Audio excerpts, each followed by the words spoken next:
And welcome to another episode of Shine with Curiosity and Encouragement podcast. I am author Stephen Urias.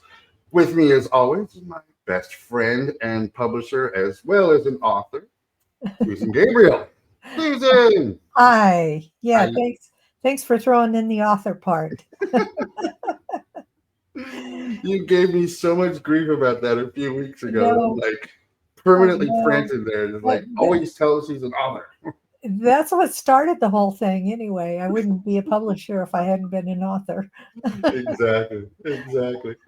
Um, Happy Sunday, everybody. Week one of the NFL season. And man, it's just spring. Summer is coming to an end. We're going into fall. We've got pumpkin spice lattes back at Starbucks and pumpkin everything in the supermarkets. So I am a very happy guy. I can say that.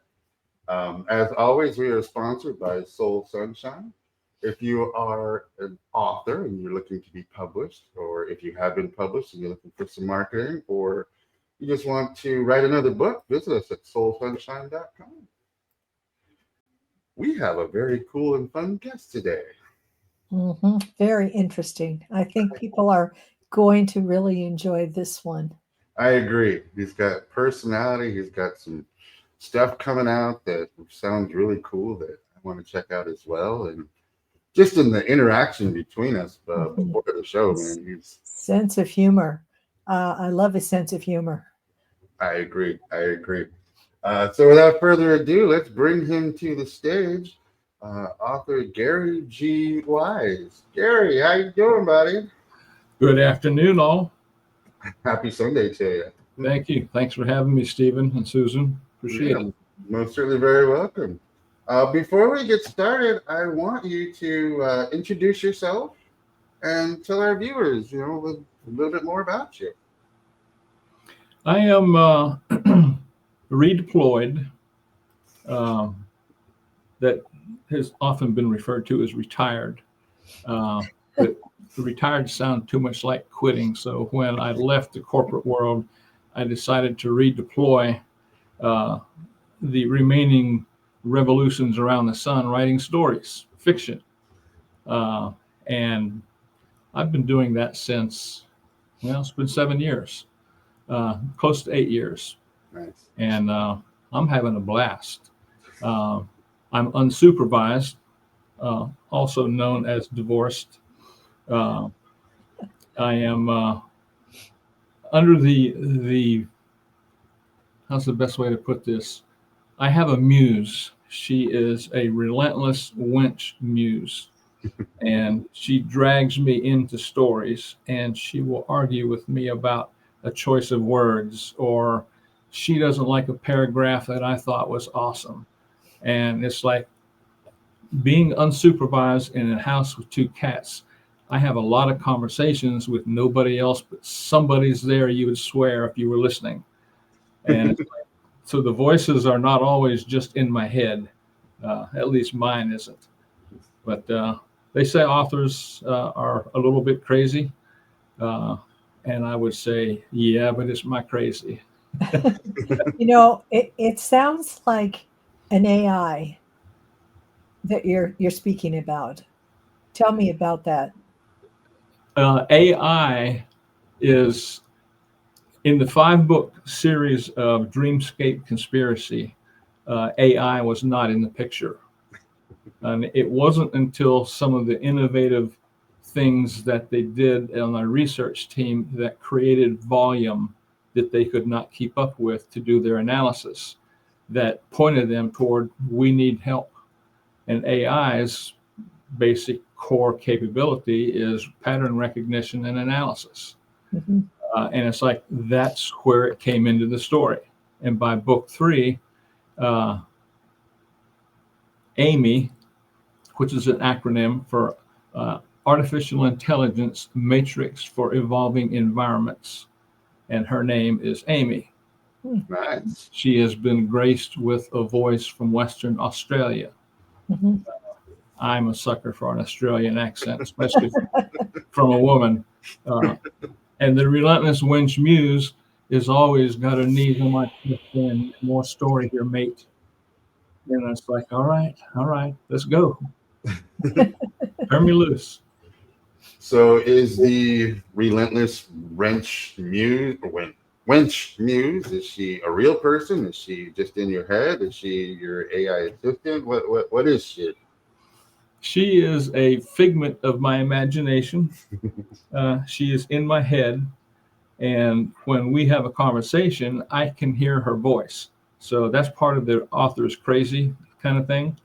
And it's not unusual for her to interrupt me while I'm writing and remind me that in book 5, Untethered, she said, "Why are you still writing this story, mate?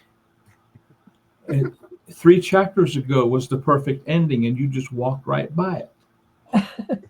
And I go back 3 chapters and I go, oh my gosh, that is the whole story comes to a conclusion by the touch that took place that nobody expected to happen. And I'm not going to spoil anything, but that was such a powerful ending. I mean, it almost drew tears when I went back to it. And it was like, that's powerful when a story can impact you like that.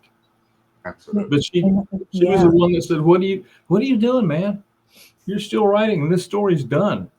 What you have here is the next book. Focus on it. So book 6 is entitled Undaunted, because that's who she is. Very nice. That's Very nice. more answer than you wanted. Must be quite an experience to have a muse like that in your head. Is she there all the time, or does she just show up when you're writing? When I get ideas, I mean, I think she's responsible for dreams that I have, because when I wake up from a dream because something has taken me out of sleep mode, and it's like, oh my goodness, I get on my iPhone and on notes, and I'll make notes about what I just listened to in this dream, and I'll send it wirelessly to the printer downstairs. So when I get there in the morning, my dream has been captured, and it's kind of like, oh yeah, I think I remember dreaming that. And it'll turn to ether. It'll go to smoke if I don't capture it somehow. Yeah, that happens. Is she hypercritical, or is she positively impacted? She is an inspiration. It's like sometimes it's not necessarily words, it's just a concept of an idea that comes to me out of the blue, and I'll give her credit for out of the blue. And it's like, yeah, that's where the left fork that I'm facing goes, and I already have the right fork. Which one do I want? And it's like, this was a turning point in the story, and it was because of something that she flipped my way and said, have you thought about this? And it's like, holy crap, that's the missing link. And I've gone 30 days at a crossroads and not be able to go with the story. And that's when I actually took a short story of another nature, Pouillet Prophecy, and turned that into another book. It's just, boom, there it was. That's the cool thing of having her with me, because she can take something that is there and quickly agree or disagree with, man, I think you've got another option here. And it makes me stop and think. So it's good that I'm alone, because I can have these conversations and people would believe I'm crazy. So did she show up after you retired from the corporate world? Yes. I mean, she's been there, but it's been in a controlled environment, because I was 35 years in the corporate career in HR, learning and performance, training and development, writing training, delivering training. I mean, I've been writing all my life, and I had some creativity come to me that I didn't plan on injecting into some of the things that I wrote for sales collateral and stuff like that, to where if people were actually reading it, they'd go, oh, yeah, I hear what you're saying. And to have an impact on somebody because of words you've chosen in a story that impacts a heart or pulls a tear, even when it's one of mine, that's some of the best. Absolutely. Well, that leads us to our next question. And the question that a lot of people ask is, how long have you been writing? Hmm. In the third grade, I have an Aunt Betty who lived in another state, and she was a third grade teacher. And back in those days, it was like a couple bucks a minute to have a phone conversation. So nobody called long distance. You wrote letters. So I wrote her a letter, and she wrote back a letter, and she included my letter marked up with red ink and graded. And it's kind of like, I have been under scrutiny since the third grade. That's how long I've been writing. But then in my corporate career, I've mentioned being a performance consultant, and I actually wrote a nonfiction book called Confessions of a Performance Ninja, which I have really done nothing with. It's just sitting there. That's a great title. Yeah. So in the corporate world, what do you do in the way of performance? What kind of training is that? I was usually always attached to the training organization. And if it wasn't directly in training, it was part of HR, along with OD, organizational development, and things like that. And the inspiration for what I did there was usually in response to a request for training. And I would look at that from a perspective as a performance consultant of, okay, I can help you with that, but let me ask you a few questions first. Tell me what's going on that makes you believe training is your solution. And half the time it's not, but it's part of the mindset that's been sold to the operational side of the business is if you have a performance issue, train them. And who do you call? Training. And I get the call, and I start doing something, a little different dance, saying, let's talk about what's going on. And that's what a performance consultant does. And I looked at it as a concept called point of work, because when you look at where failures take place, it's because somebody is at a point in their work where they've had to make a decision or enter something in a computer form or make a critical thinking based decision. I mean, there's a number of things, but when those happen, that's your point of work. And you might have 20 of them in a process.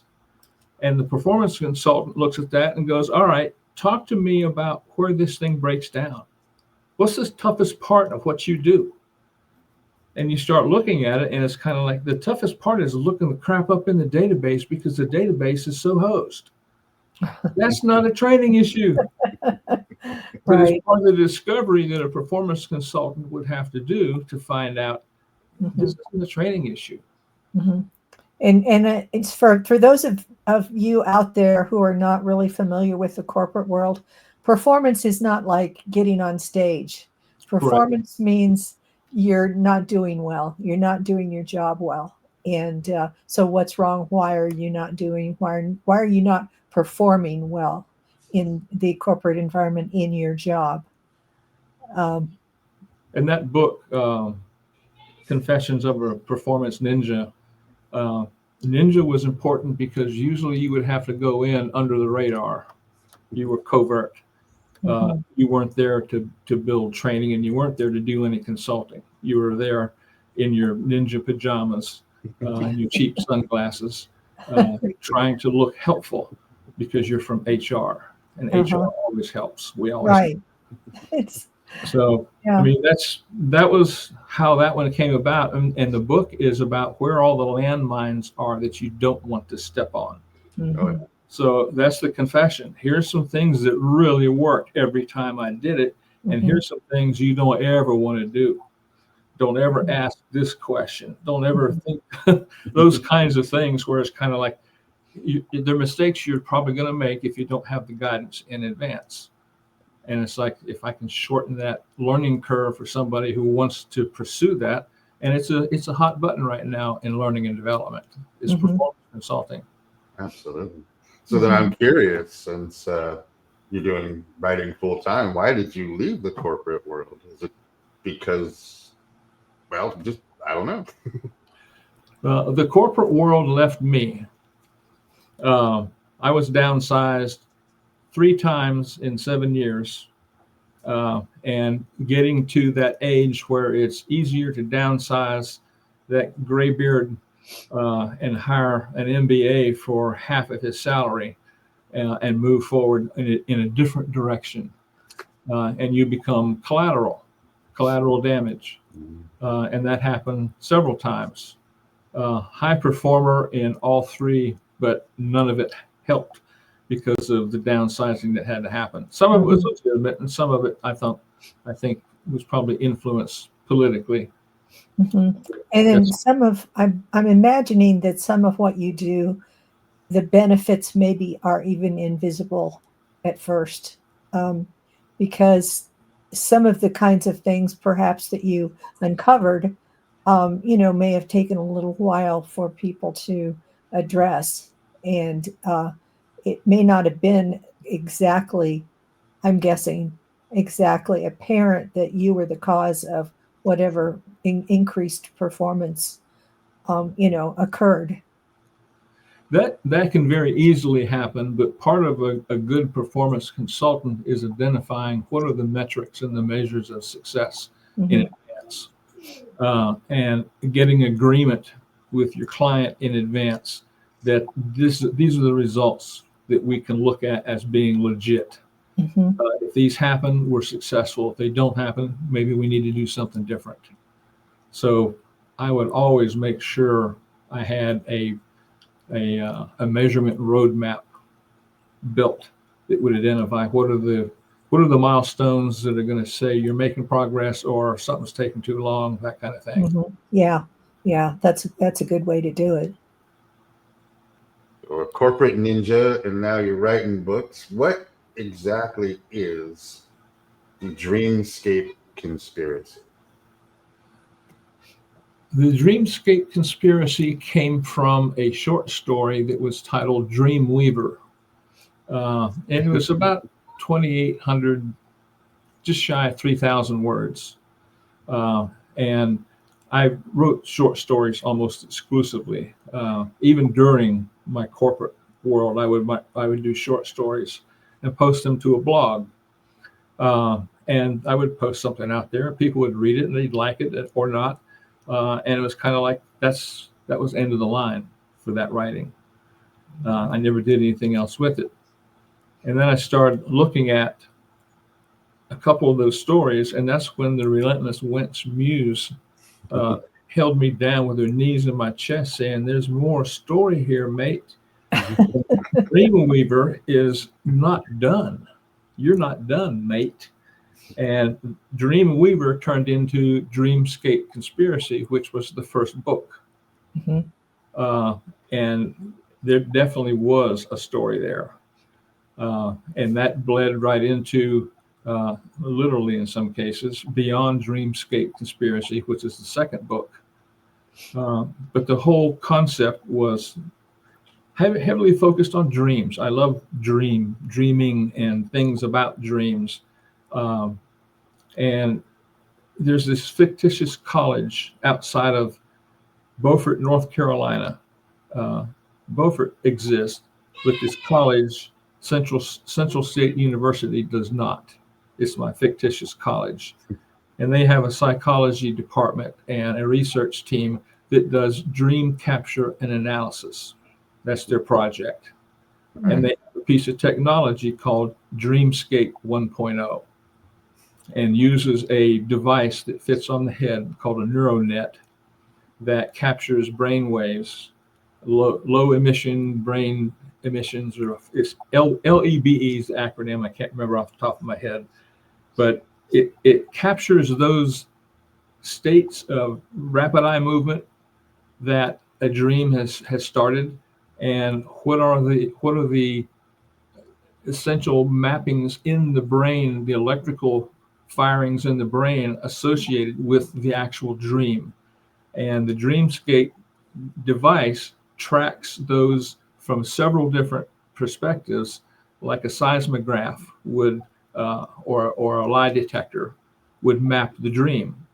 And then they use the analysis that they were doing to identify what those continuing elements are that we see over and over in different dreams from different people that mean the same thing.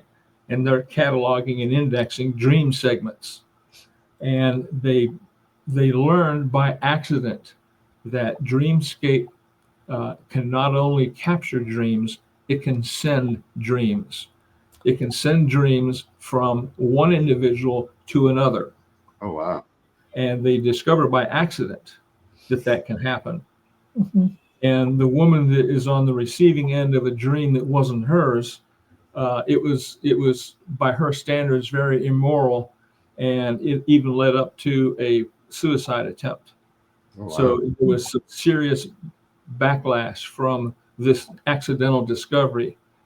But that accidental discovery also opened up a whole new perspective of what can we do with dreams. If we can manufacture dreams, maybe we can impact PTSD Mm-hmm. or bipolar or ADHD. I mean, what mental situations, brain-related anomalies could we impact with manufactured dreams? And everybody loved the idea except Big Pharma. Ooh. It's like, you want to eliminate depression with dreams? No, I don't think so. And that's the conspiracy at that point, is Big Pharma is saying, no, you're not going there. This discovery is amazing, but no, not on our watch.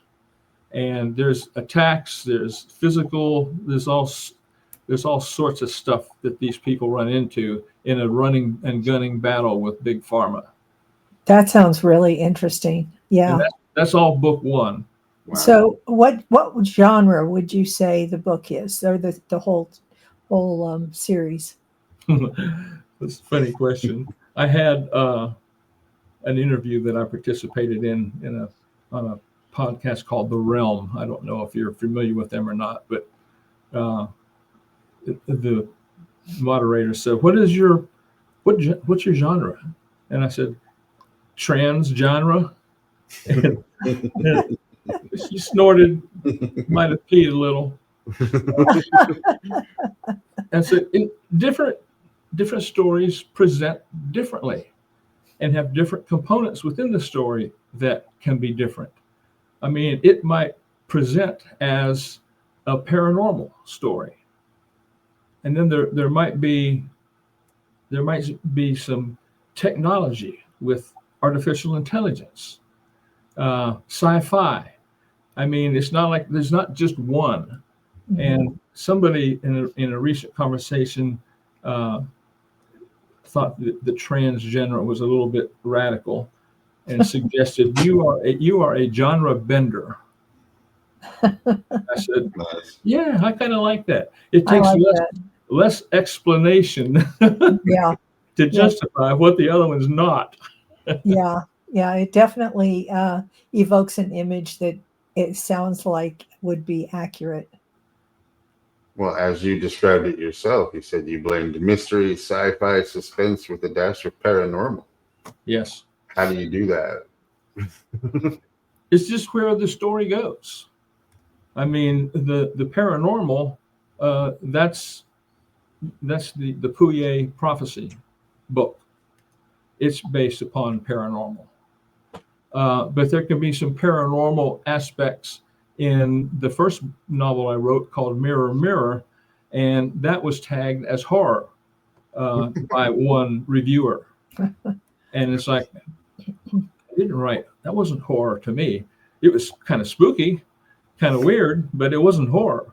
But that might have been the only classification bucket, because there wasn't a bucket for weird or spooky.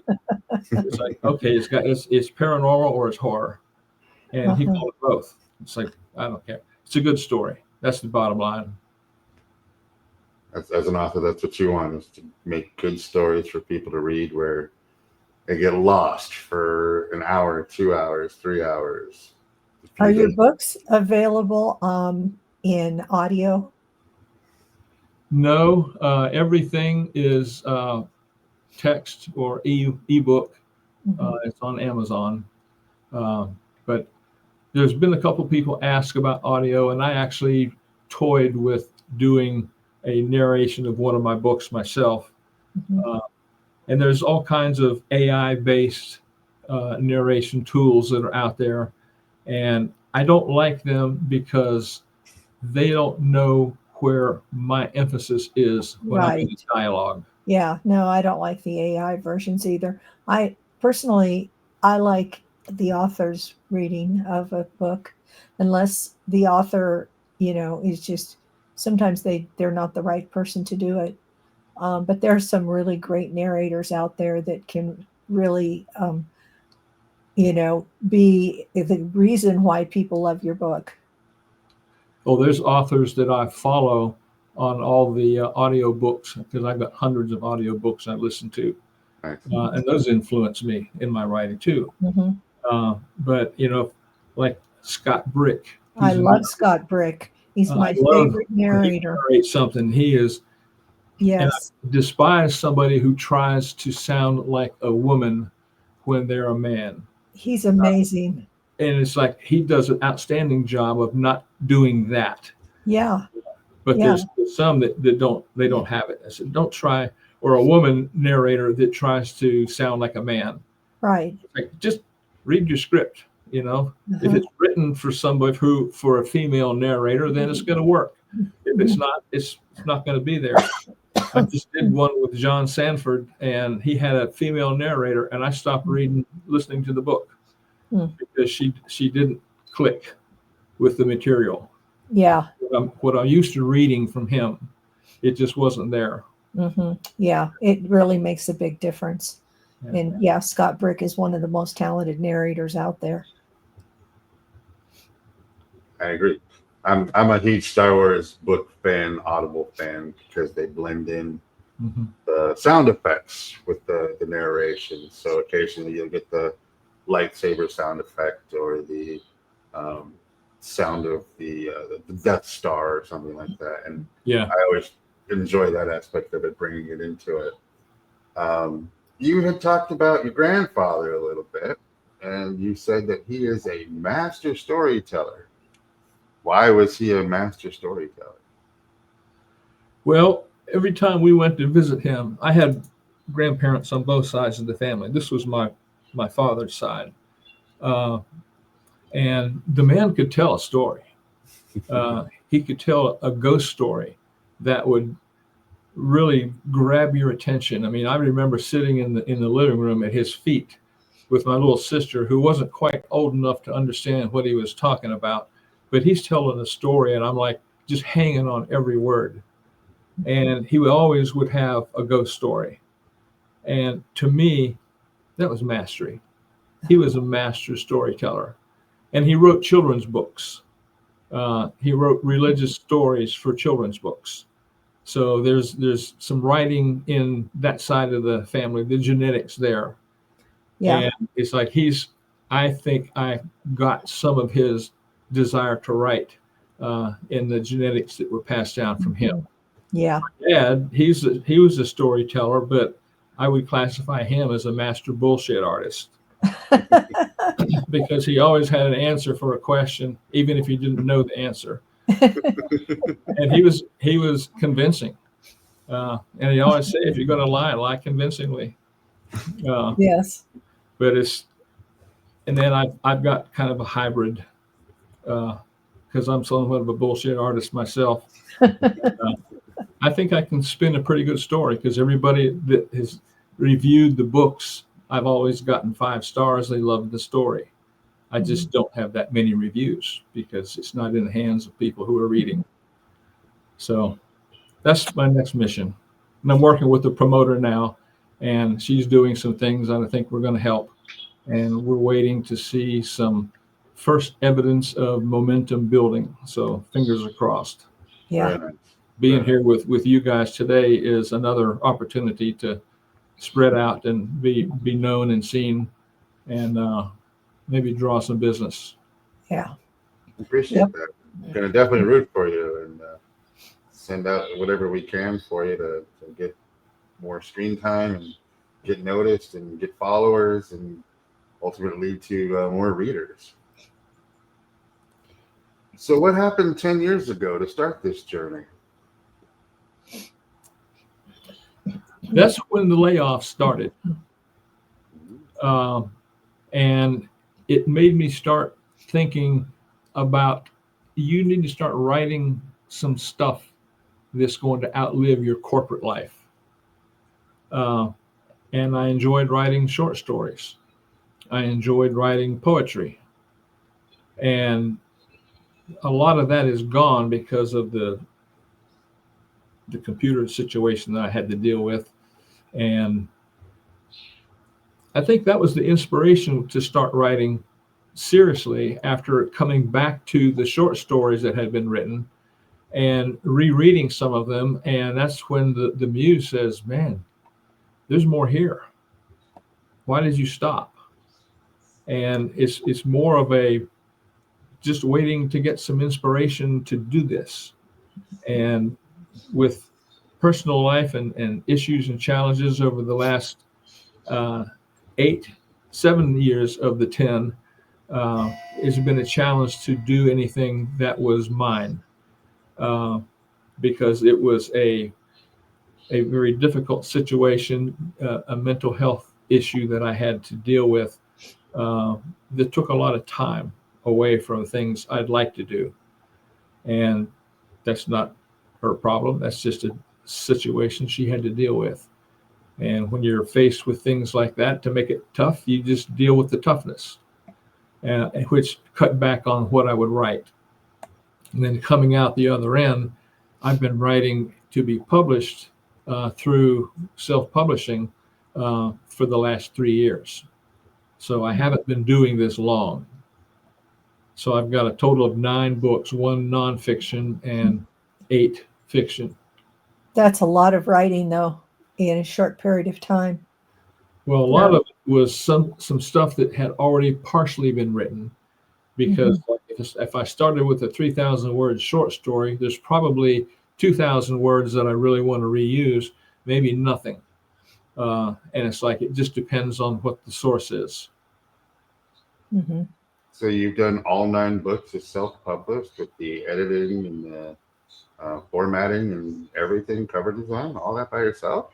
Yeah, I haven't paid to have anything edited, but I've done a lot of editing as the nature of my corporate work, because we would be editing each other's work, cross-checking and stuff like that. So yeah.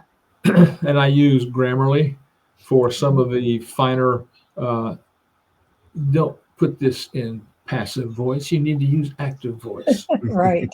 I'm such a fender of that. And it picks some of it up, and there's things that I'm picking up that it would pick up otherwise. But I don't use the AI function for it to rewrite something. That's where, going back to my grandfather, he used pen to paper or charcoal to shovel. I don't know what he used, a long time ago, but it's got to come from your heart. It can't come from something that can't think critically, that has no emotion. And a lot of that can be programmed in to mimic human emotion, but it's not triggered by emotion. It doesn't have a soul, it doesn't have a conscience. And that's part of what this last book is about, is being untethered. Was, you now have a conscience. What are you going to do with it? And being undaunted is about, okay, you're in the public eye out here now. How are you going to handle things when you have no life experience to draw from? No, the only historical experience you have is what you got from your creator, and that was all stuff that she had never experienced. She had only written about. And it was like, okay, I can see where you're turning loose an adult into a world with the life experience of a 3-year-old Mm-hmm. or less. That doesn't bode well for her future, or for some of the people that she'll crash and burn with because of something that she's done. Mm-hmm. That's where this undaunted story is going to go, and it's going to be a lot of difficulties, but she's going to continue, and that's the undaunted theme of the book. It really sounds fascinating. Your whole series just sounds amazing. I'm going to have to get it and read it. Cool. So I would I'm love- curious. I would love it. You are so judgmental over AI. Tell us how you really feel about AI. I think AI is the perfect tool for the perfect application. And this book and some of the fear mongers that talk about AI, what everybody's freaked out about is, what happens if AI becomes smarter than us? Well, that's already happened. So that horse left the barn. Yeah. But this whole concept of is it smart enough to reprogram itself? Is it smart enough to write code that changes its emotions or gives it emotions that it didn't have? And some of this is sci-fi. There's no question about that. But a lot of the fear mongering out there is sci-fi. Their fears that people think this is going to. I mean, we're talking Skynet here. It's not going to be long before they're blasting people out of their shoes. And there's a humanoid component in the last book that I wrote called Untethered, where they discover that it was a humanoid that was designed to kill humans, not to kill other humanoids. Oh, wow. And they scuttled that project by inserting a conscience code into the logic arrays of these killer robots, and they would not kill. They were equipped with weaponry to kill, but that weaponry turned out to be defensive. That's kind of where the story goes is, okay, if you're not going to kill people, we're going to destroy you. And it's like, well, maybe not. And that's where the Marine team on this story intervenes and saves one of the humanoids, and he turns into Hal, is his name. That's based after 2001 Space Odyssey. Space Right. Odyssey. Hal, that was the first AI. Dave, what are you doing, Dave? That was so creepy. Well, how about the reference in Independence Day when they need to go onto the alien ship and it was like, "Good morning, Dave." I love that. Not too many people caught that. It's so funny that you bring up Skynet because last week, September 3rd was the date that the Terminator series said Skynet became self-aware. September 3rd, 2025. So we have officially entered the Skynet world. I think we're closer to it than we want to admit. And that's why I think there really needs to be restrictions. Is that the right word? Regulation. There needs to be governance over AI and how it's used. Because, I mean, in this book, it's like, the last thing we want is for this to fall into the wrong hands. And it had fallen into the wrong hands. And humanity was at risk. And they had to stop that. But that's not too far from being possible. I mean, you look at some of the movies that are out there, like Iron Man. You wonder, what's his power source? Where is he getting all that? And I looked for and did research on miniaturized reactors because I wanted my humanoid to be autonomous and not tied into a battery or having to plug in and recharge. And the smallest fusion reactor was a disc about 4 inches across, and it was used in the costume for Iron Man. Wow. But it was an actual fusion reactor. MIT designed it. Wow. Okay. So this guy doesn't need to eat. He doesn't need to drink. He doesn't need to sleep. He doesn't need to recharge. Okay, we have a weapon here.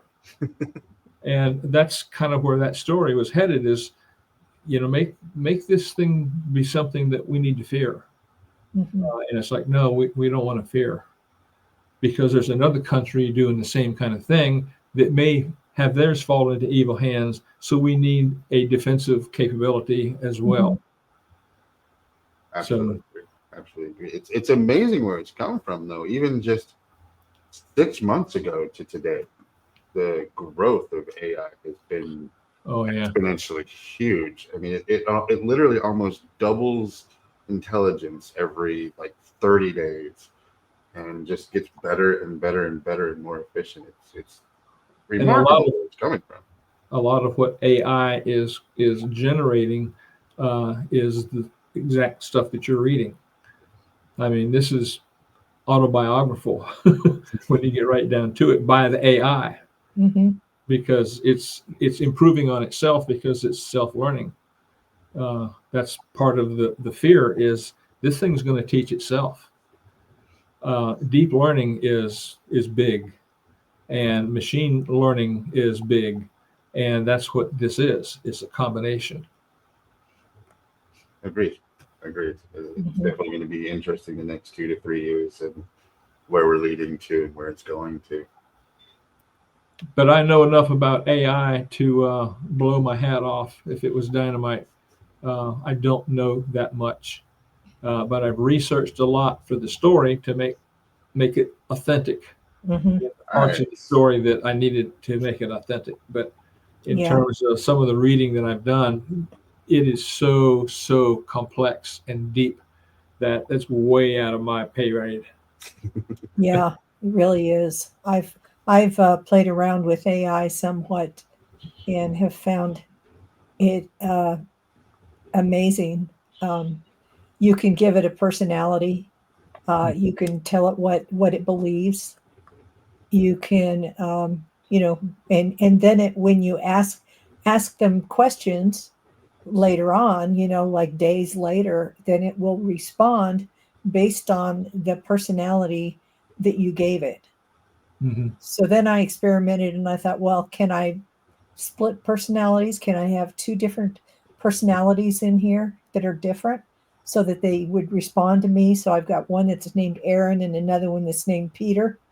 And, and I get different responses, and it's written in a different way for each one of them. And it's just amazing, that it retains all that information, and it adds more information, and then incorporates that into its responses. It's amazing.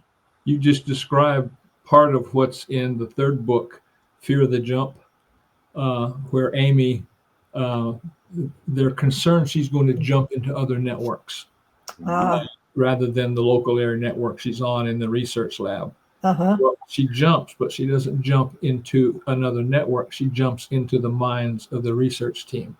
Wow. And she imprints herself on their minds. So she's like a second conscience, Uh-huh. and she speaks directly into the mind of the person that she's in. So in a sense, you've got your own voice in your head that you're Mhm. accustomed to, your voice, and Mhm. now you have another conscience in there talking to you. That would be weird. That That would would be be really weird. weird.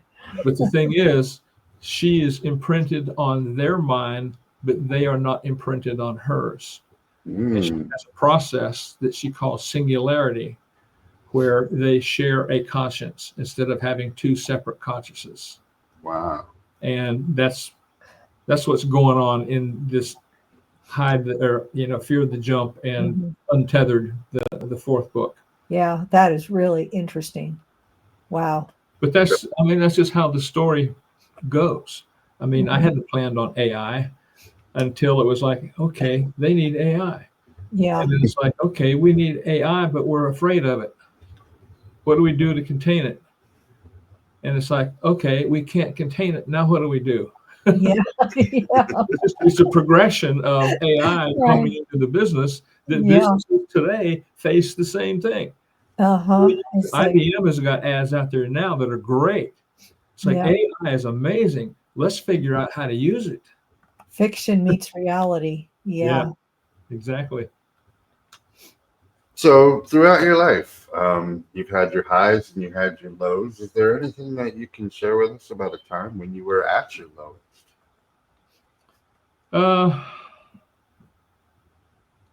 I think it was when I worked in the telecom business. I was in sales, sales training. I was uh, traveling constantly. I would leave home uh, Sunday afternoon and would return Friday evening. And I did that for 15 years. Oh, wow. And I had 2 kids and a wife at home during that period of time. And I was fried. I was getting tired of it. I had more Marriott points than I could spend. I was platinum everything on the airlines. And the last thing I wanted to do was come home from training and have my wife say, "Let's go out to eat. Yeah. Or let's go stay in the hotel." And it's like, Yeah. no. But that was difficult. Mhm. And when I decided I needed to do something different, when I saw drawings from my kids that as a playground with a swing set, 2 kids and a woman, there was no dad in the picture. Mhm. And it hit me like a rock. You got to get out of this. So I quit the road and took another path that was very difficult, but it put me at home.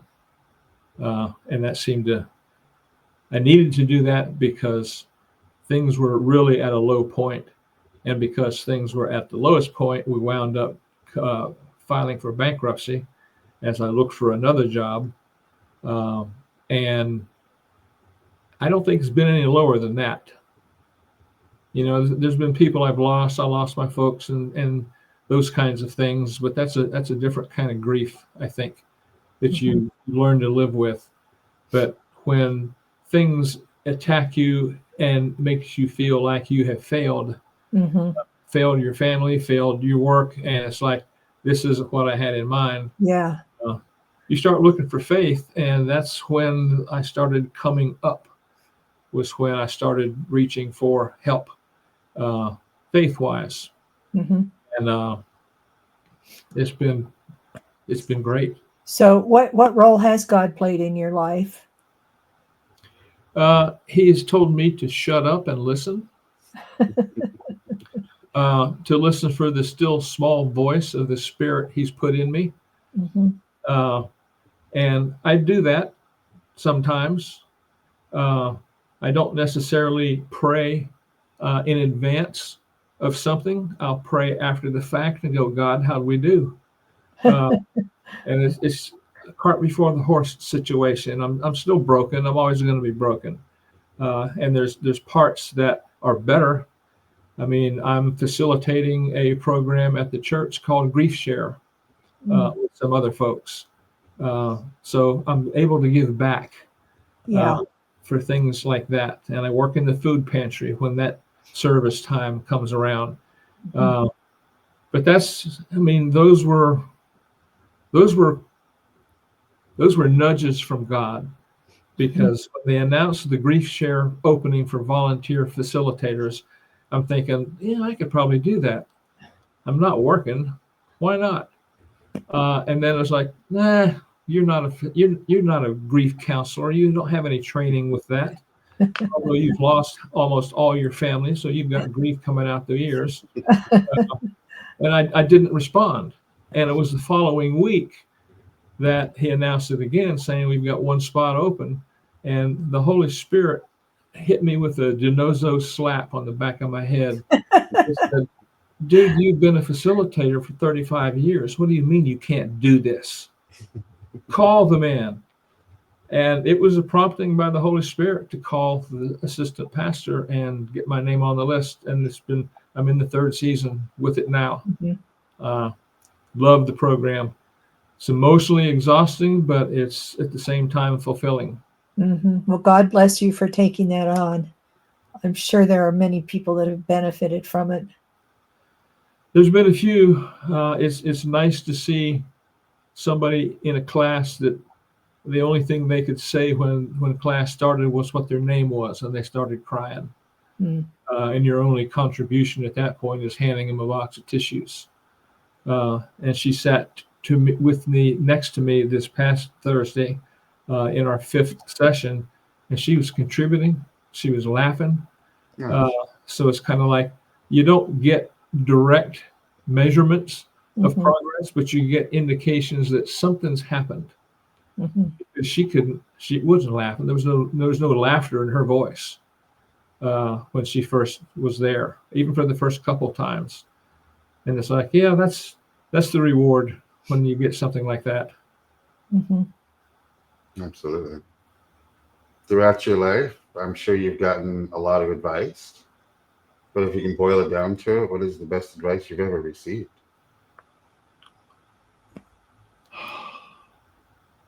Well, there's been a lot. My dad's responsible for most of it. He'd always tell me there's 2 ways to do things: right and again.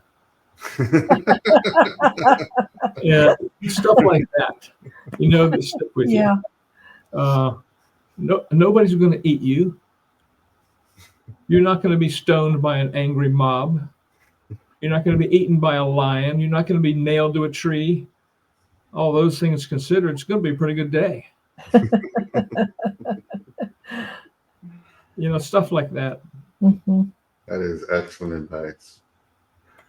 We here at Shine, we made some New Year's resolutions this year, and even though it's September, we're still keeping up with these resolutions. And our resolution this year was to be grateful, more grateful, have gratitude. What is it that you have gratitude for? At this immediate moment, I've got gratitude for you guys having me on this program. Okay. I have gratitude for everyone who has helped along the way with suggestions and who has read the books and given me reviews. I mean, I'm so grateful for the interaction now that I've done writing, and I'm focusing more on the stuff that I hate most of all, which is marketing and promotion. Mhm. So I'm grateful for my health. I'm grateful for my kitties. I'm grateful for being unsupervised. That's huge. And I'm grateful I've got a muse that won't let me up. Very nice. Very nice. So, where do you see yourself over the course of the next year? Book number X of the Dreamscape series, because I swear there's more there. I've got 2 other books that I've written that are single editions that there's more story there too. So I'm going to be writing, Mhm. trying to stay out of jail, and Uh-huh. it's going to be a good few years. Good. That sounds good. I agree. That is absolutely Quite blessed. Quite blessed. agreed. Agreed.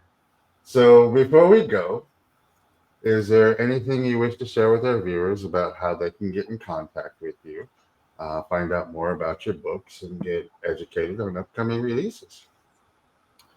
Well, my email address is gdogwise@live.com. I love it. I went to Georgia, so I'm a Georgia dog. So it's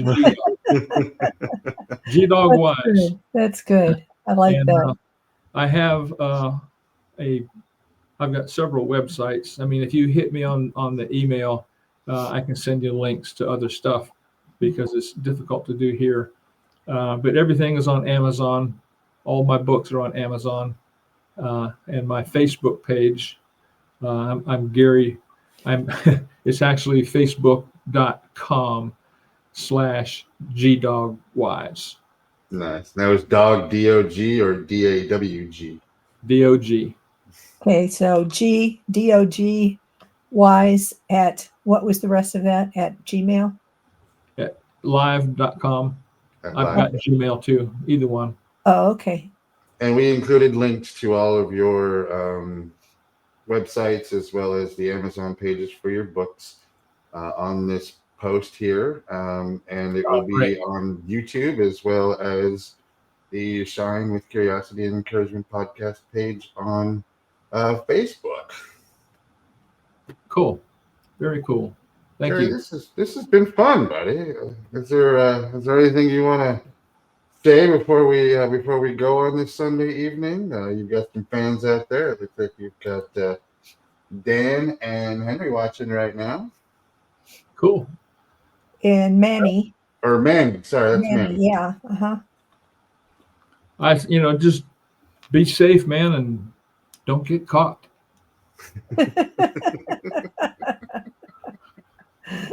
Yeah. It's been fun. It's been fun. Thank you. You're most certainly Yeah. very welcome. We'll hang out in the green room for a little bit. We'll bring you back on and we'll finish off the show. It was absolutely beautiful talking with you today. It was wonderful. Thank you so much. We really Thanks. appreciate your time. I And enjoyed it too. Thank you very much.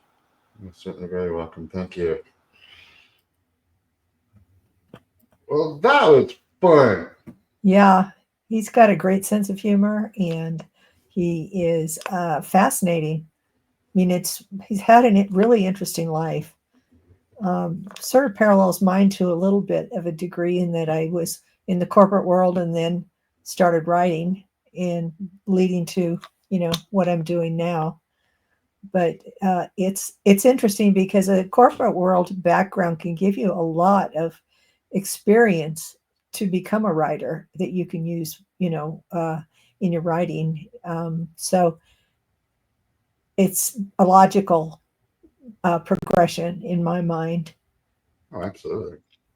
Absolutely. I mean, even just the stories that you garner from, like you were saying, it wasn't a training issue, it was a functionality issue where this person didn't know how to do this. Yeah, right. All you got to do is teach them how to do that. It's not a whole training. Well, or it could be a whole nother department that's the cause of the problem.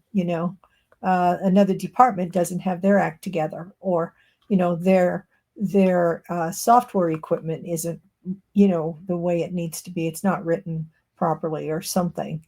But it's a smart thing to do, to put someone out there to figure out what the problem is, rather than just immediately blaming the person where the problem happens to appear.